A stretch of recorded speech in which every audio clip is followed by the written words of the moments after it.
Olá, meus irmãos, uma boa noite para você. Seja bem-vindo a mais uma palavra de vida. A mensagem que eu gostaria de compartilhar com você nessa noite é uma reflexão a respeito de uma pergunta: por que pessoas boas sofrem? Por que a tragédia ela chega na casa de um homem bom, honesto e trabalhador? Por que a enfermidade ela acomete a pessoas boas?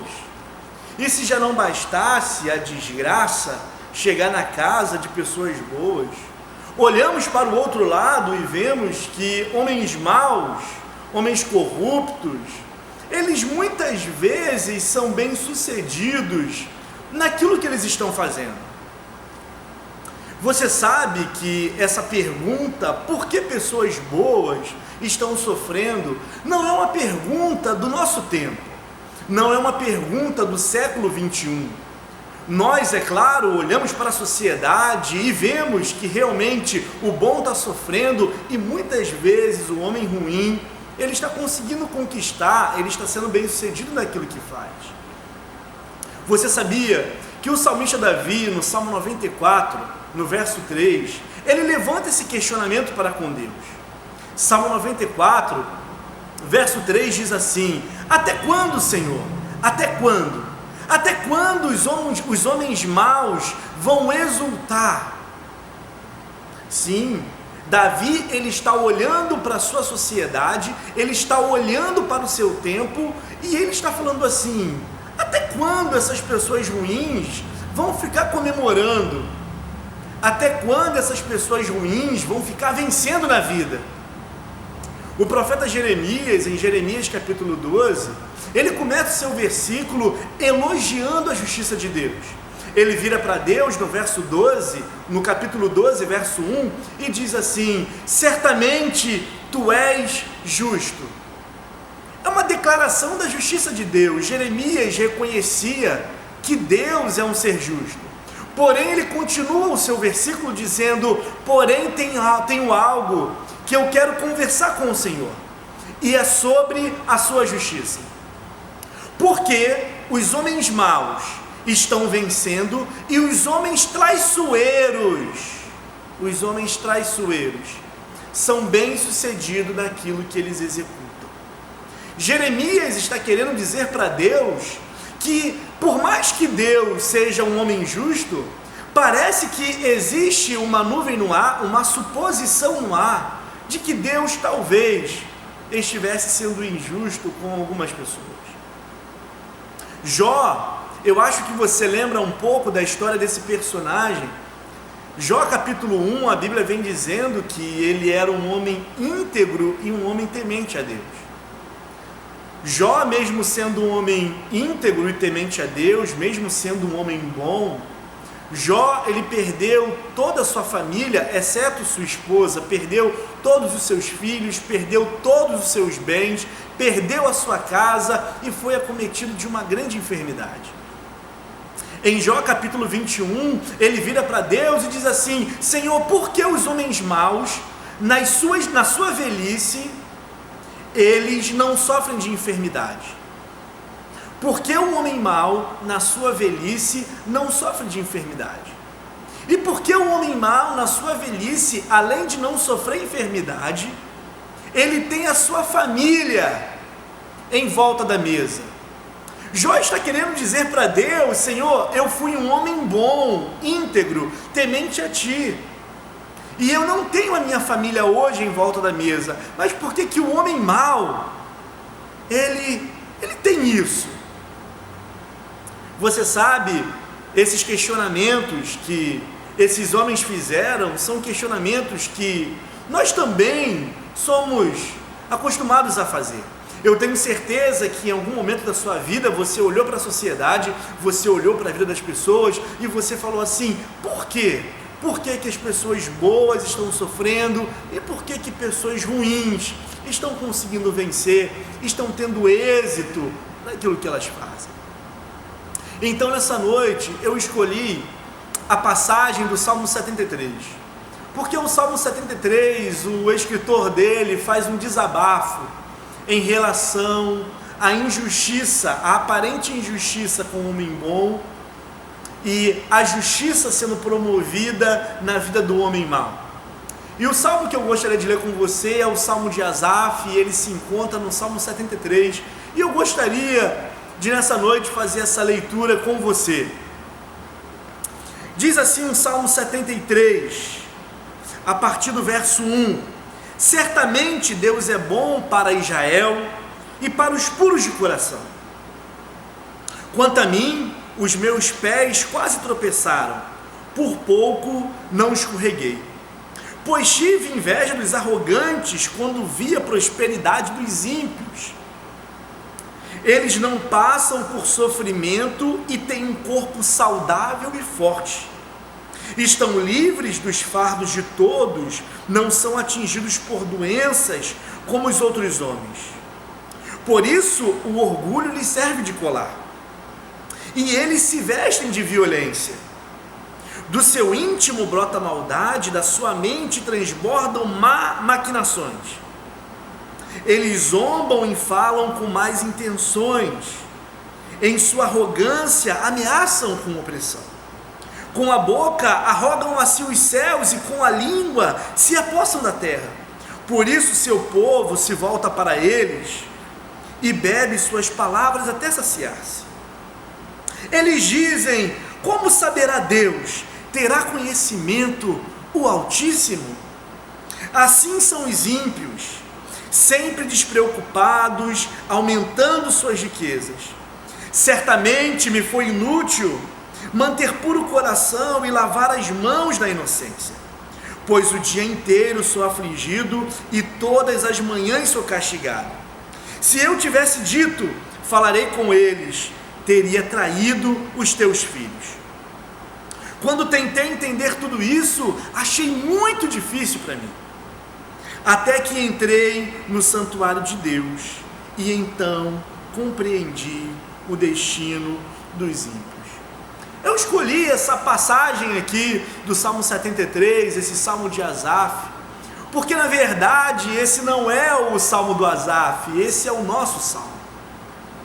Porque o Asaf, ele consegue verbalizar aquilo que nós muitas vezes já pensamos e não conseguimos construir isso com as palavras.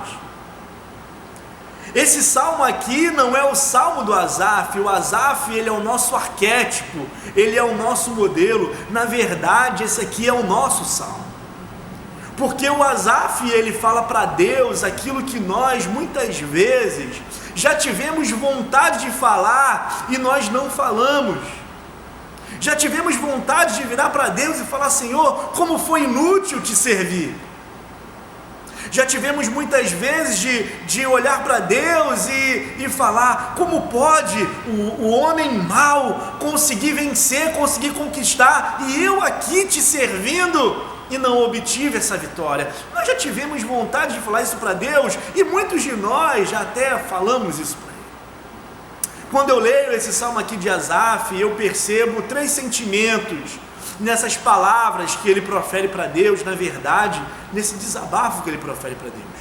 O primeiro sentimento que eu vejo nessas palavras aqui do Asaf é um sentimento de injustiça.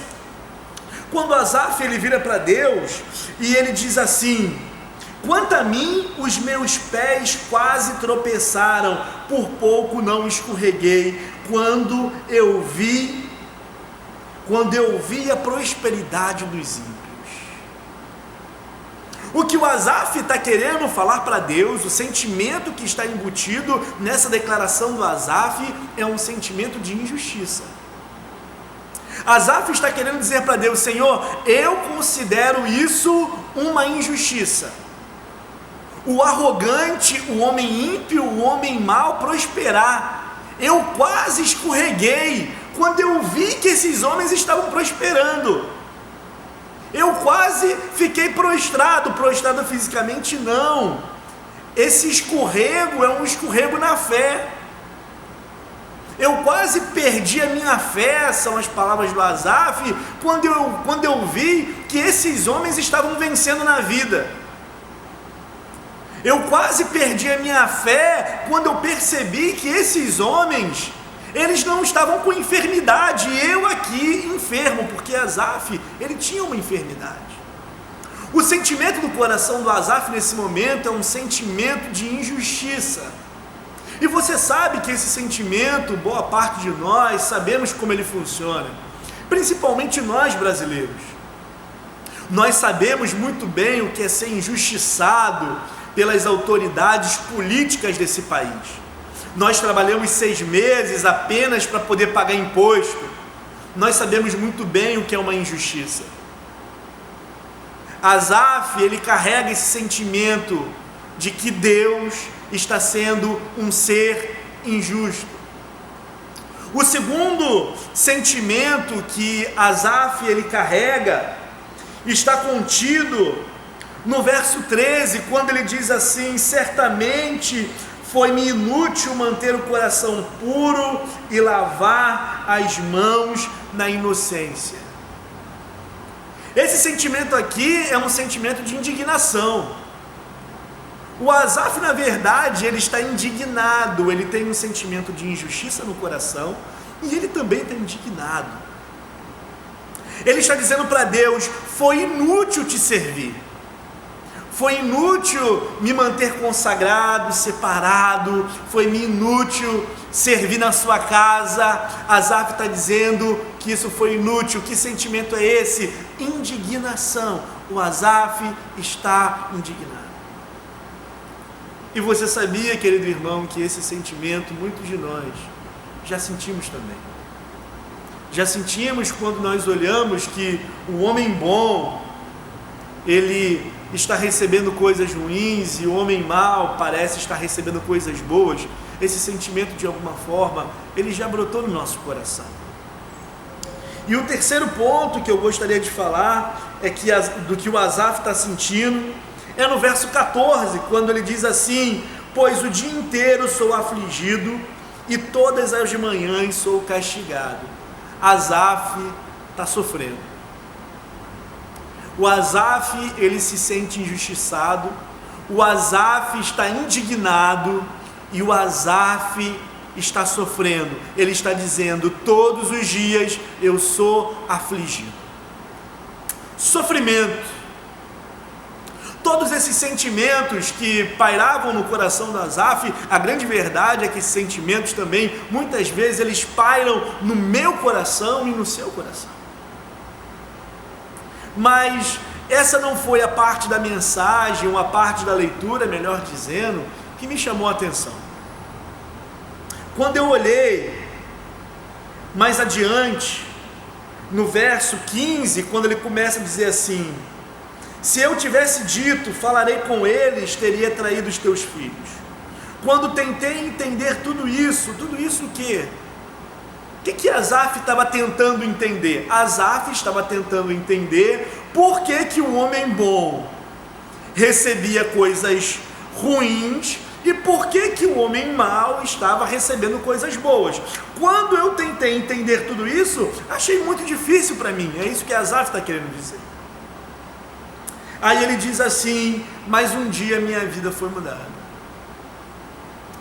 Olha que interessante, no dia que o Asaf estava tentando entender por que o homem bom estava recebendo coisas ruins e por que o homem mau aparentemente estava recebendo coisas boas, ele diz assim: nesse dia que eu estava tentando entender tudo isso, eu entrei no templo de Deus, eu entrei no santuário de Deus. E quando ele entra no santuário de Deus, ele diz assim: então eu compreendi. No dia que ele está vivendo uma crise, tentando entender a dor do homem bom e o sucesso do homem mau, ele está nessa crise, ele vai até o santuário de Deus, e quando ele chega no santuário de Deus, ele diz assim: agora eu entendo. Agora eu entendo por que o homem bom está sofrendo. E eu também entendo porque aparentemente o homem mau está tendo êxito naquilo que faz. Quando Asaf ele entra no santuário de Deus, quando Asaf ele entra no templo de Deus, a grande verdade foi que o Asaf ele teve um encontro com Deus. E esse encontro que Asaf teve com Deus fez com que Asaf mudasse a visão que ele tem a respeito da vida. Porque olha como que Asaf ele olhava para a vida. Ele olhava para a vida achando que os homens maus não tinham enfermidade. Ele olhava para a vida achando que o sofrimento só vinha na vida do homem bom e não na vida do homem mau. O Asaf tinha um olhar de injustiça para a vida. Ele achava que determinadas coisas que estavam acontecendo, ou ele achava que a vontade de Deus carregava uma certa injustiça por muitas vezes favorecer aquelas pessoas que não merecem ser favorecidas. Aí Asaf ele diz: quando eu entrei na casa de Deus, quando ele teve um encontro com Deus, querido irmão, a visão do Asaf muda. Tem um escritor que eu gosto muito, que é o Max Lucado, e ele fala algo sobre a visão que nós temos da vida. Max Lucado, no seu livro Simplesmente como Jesus, ele diz assim: a visão que você tem a respeito da vida vai determinar a forma como você vai vivê-la. A visão que você tem a respeito da vida vai determinar a forma como você vai vivê-la. Asaf, ele tinha uma visão pessimista da vida. Ele tinha uma visão caída da vida. Ele olhava para a vida com uma certa indignação. Mas Asaf teve um encontro com Deus e Deus mudou a visão do Asaf. Sabe por que Deus mudou a visão do Asaf? Está no verso 18, porque o Asaf, verso 18, vai dizer assim: certamente Deus põe os homens maus em lugares escorregadios. Ué, Asaf, alguns versos atrás, ele estava dizendo que o homem mau era favorecido porque não tinha enfermidade. Ele estava dizendo que o homem mau conseguia vencer, conseguia prosperar. E agora no verso 18, depois que Deus mudou a mentalidade do Asaf, depois que Deus mudou a visão do Asaf, Asaf vem dizendo: não, esses homens na verdade estão em um lugar aonde a qualquer momento eles vão escorregar e eles vão cair. Eles certamente serão tomados pelo pavor. Asaf começou a entender aquilo que o escritor aos Eclesiastes nos diz no capítulo 9. Porque o capítulo 9 de Eclesiastes vem dizendo que o sol ele vai nascer para o justo e para o injusto. Ele nasce para o homem bom e para o homem pecador. E Asaf estava entendendo que pessoas más também sofrem, que pessoas ruins também têm enfermidade. Mas talvez você que esteja me assistindo e reparando com calma as minhas palavras, talvez passe um pensamento pela sua cabeça. Talvez você esteja me perguntando: pastor, se o homem bom sofre e o homem mau também sofre, que vantagem temos em servir a Deus? Porque se todo mundo sofre, o que não teme, o que teme, que vantagem nós temos em estar servindo a Deus? Você sabia que o seu pensamento é extremamente coerente? Mas você sabia também que você não é a primeira pessoa a pensar dessa forma? Malaquias capítulo 3 vem dizendo que o povo fez esse mesmo questionamento para o profeta Malaquias. O povo virou para o profeta Malaquias e eles falaram a mesma coisa. Que vantagem tem em servir a Deus? Se a prosperidade vem para o justo e para o injusto, e se a fome também vem para o justo e para o injusto, que vantagem tem, que mérito tem em servirmos a Deus? Aí Deus, através da boca do profeta Malaquias, vira para o povo no verso 19 e diz assim: no dia em que eu agir, diz o Senhor. Vocês saberão a diferença entre aquele que me serve e aquele que não me serve.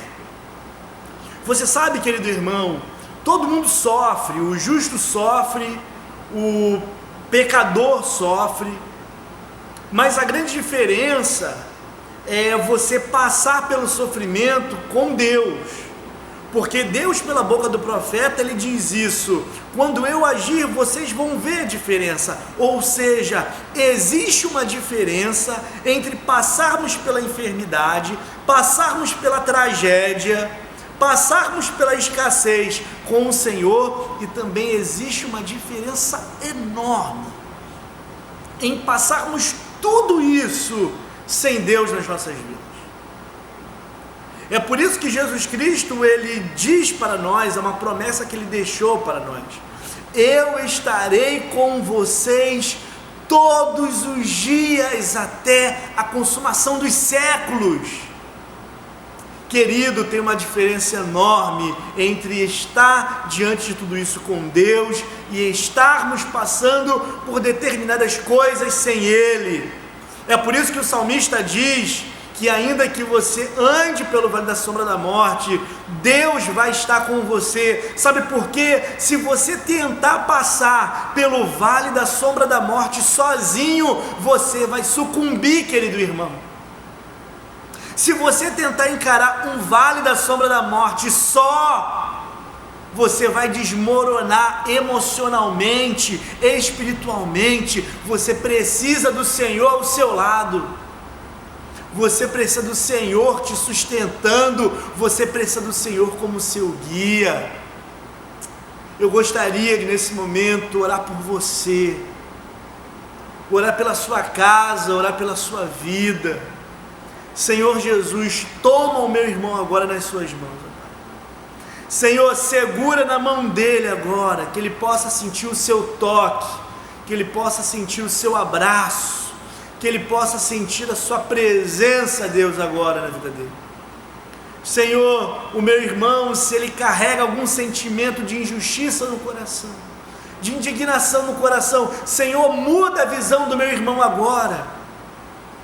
Como aquele ajudante do profeta Eliseu, que viu aquele grande exército e se apavorou, e o profeta pediu a ti, dizendo: Senhor, abra os olhos desse garoto, para que ele possa ver que mais são os que estão conosco do que os que estão com eles, ó Pai. Senhor, em nome de Jesus, abra os olhos do meu irmão nesse momento, para que ele possa contemplar que mais são os que estão conosco, que mais são os que estão a nosso favor, que Deus está ao nosso lado.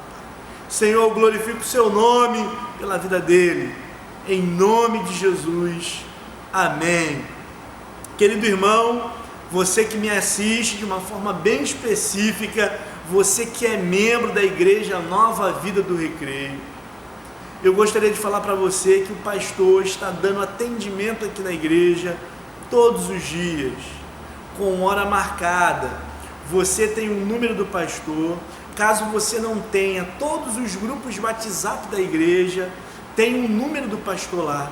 Você pode me enviar uma mensagem e eu estarei atendendo você com o horário marcado. Eu também gostaria de falar para você, pedir a você encarecidamente que você baixasse o aplicativo da igreja, aplicativo da Nova Vida. Você vai em Nova Vida Recreio 2 e você vai se cadastrar. Através do aplicativo, irmãos, você recebe a mensagem. Todos os dias nós estamos fazendo devocional, você recebe o devocional no seu WhatsApp, mas também nós colocamos o nosso devocional também no nosso aplicativo. Através do aplicativo você pode fazer um pedido de oração e nós vamos receber esse pedido de oração e nós estaremos orando por você. Você que é membro dessa igreja, não deixe de ser fiel a Deus, seja generoso nas suas ofertas, seja fiel a Deus no seu dízimo. A conta da nossa igreja está nos grupos da igreja no WhatsApp. Você pode estar depositando ou transferindo. Se você tiver qualquer dificuldade para depositar ou transferir, você pode me chamar no privado e eu vou estar orientando você a melhor maneira possível de estar entregando o seu dízimo ou a sua oferta. Que Deus abençoe todos vocês, rica e abundantemente.